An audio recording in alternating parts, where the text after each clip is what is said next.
Good afternoon, my Real News Media TV family. Welcome back to the channel for another news update. And in the news this afternoon, Portmore Municipality to mount a legal challenge against the parish legislation. Portmore Mayor Leon Thomas has signaled that the local authority will be heading to courts to challenge a recently passed legislation to make Portmore a parish. The government on Tuesday used its majority in the House of Representatives to pass amendments to the Counties and the Parishes Act, despite resistance from the opposition. The parliamentary opposition has threatened legal action against the decision, arguing that the legislation was passed without a sufficient consultation. Speaking Wednesday at a general meeting of the Portmore City Municipality, Mayor Thomas promised that the local authority would mount its own legal challenge over another point of contention, the ability of Portmore residents to directly elect their mayor. We'll be having our day in court in regarding to defending the rights of the people to elect their mayor. Over 15,000 people have voted for the mayor, and those people will be disenfranchised and will be taking the matter to the court, despite of what was said in the parliament, that the opposition is taking them to court. We are taking them to court from Portmore. In the meantime, Minority Leader and the Councillor for Independence City, Courtney Edwards, has maintained that consultations were held with the residents of Portmore ahead of the passage of the legislation. This matter of being a parish, we were all given an opportunity since 2020 to meet the people and to bring the matter to the people. I personally would have gone to several CBO meetings, right? In fact, the Prime Minister did come to Portmore on one occasion by the Art Academy, where a meeting was held. And many persons from Southeast and Catherine in particular attended that meeting. You know, all representatives, including members of Parliament, were given a chance to engage the public regarding this matter. Some did, some did not. Several residents of Portmore protested on Wednesday at Emancipation Park in Kingston, calling for the government to roll back the legislation. Yeah, you buy your property in Portmore, and then you do the gerrymandering thing, and then you are not in Portmore anymore. You are somewhere else. When you do your gerrymandering, you are in somewhere else. It can't go like that. The people have no say. They say they consult. People in Portmore, nobody knows any consultant, nobody no consult anybody over there. They just ram it down their throat for their political purpose. The people need to have a say. It must be taken to the people. Don't tell me about 2020 election, because you're going to talk about the 2020 election. You have to talk about the parish council election that take place in February. Roll back. It must roll back, and if it don't roll back, they're going to see the real roadblock. UWI Mona students uneasy about the campus security. Students of the University of the West Indies say not enough is being done to improve security on the Mona campus. Students have taken to social media platform TikTok to voice their dissatisfaction and highlight a number of incidents that have occurred on campus over the last few weeks, including armed robbery. Guild President Perry Cummings Jr. said the administration has been tardy in its effort to improve security. Mr. Cummings, while noting that he understands that the university campus is not the safest place, cautioned against misinformation. The Guild President told the news that a group of students was recently robbed in the vicinity of the Mona Chapel. Mr. Cummings said that the students' proposal on safety solutions have been ignored. There has been conversation around improving the security, getting more patrolling done. We've not seen that. That's just the reality. I don't think the university is taking this as seriously as they should. I would have submitted reports and proposals as to ways in which the campus can be safer and feel safer for students, and we're yet to see that. So that's the reality. The university is not prioritizing safety for the students here, and that's just the truth. Campus Registrar Dr. Donovan Stanbury confirmed Wednesday morning that students were robbed in the vicinity of ATMs across the campus over the weekend.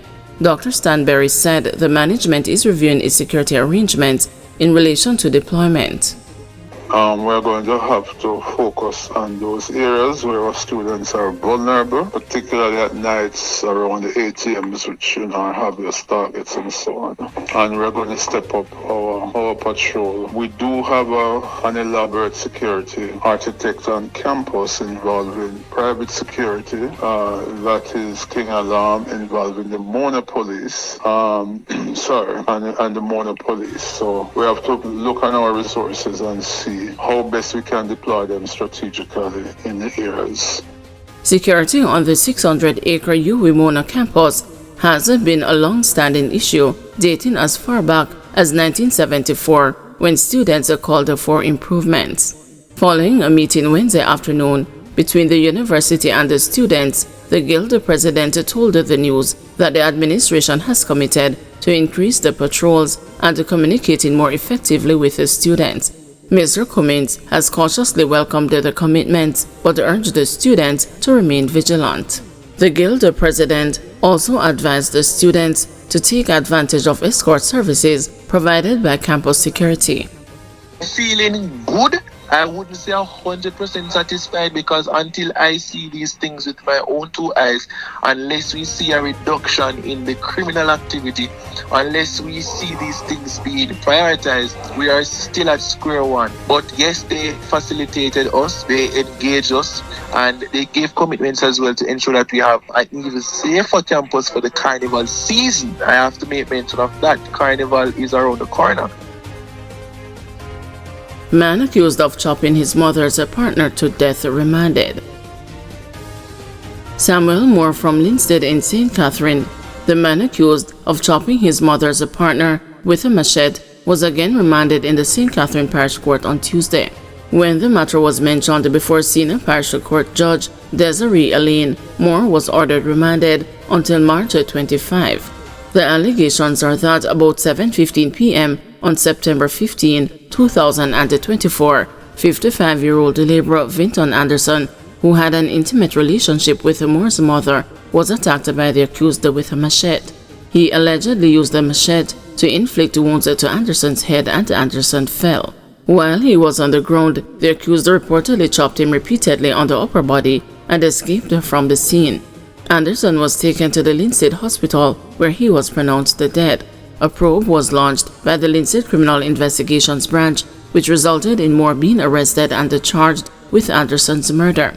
He has made several court appearances since.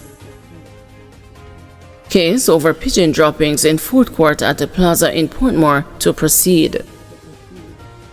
The clerk of courts at the St. Catherine Parish Court indicated on Wednesday that the public health case against the property manager at the Sovereign Village in Portmore should proceed despite the steps taken to address the issue. Dennis Chung was summoned to court by the health department regarding pigeon droppings in the food court of the popular plaza. Chung is facing charges for breaches of the public health food regulations. On Tuesday, the health inspector who summoned Chung testified that he had observed some level of compliance since the property manager was taken to court. Senior Parish Court Judge Desiree Elaine stated that the decision to proceed was a matter for the clerk to decide. Attorney-at-law Elise Minot, who represented Chung, argued that it would be prudent to end the matter, as prolonging it would waste the court's resources. However, the clerk declared that the breach was of public interest, and as such, the matter should continue. Although the defendant has reportedly contained the problem, the offense was already committed. Therefore, the matter must be mentioned again until further notice, the clerk stated. The case was set for mention on March 21. The court heard that on August 14, 2024, a representative from the St. Catherine Health Department visited the plaza and observed the pigeon droppings in the dining area. It was noted that the birds inhabit the top section of the building. Chung was reportedly warned to address the issue within 7 days, failing which he would be served a notice. It is alleged that the unsightly occurrence continued, leading to Chung's summons under the public health food regulations to appear in court. Guys, thank you for watching. See you this evening at 6 p.m. for another news update.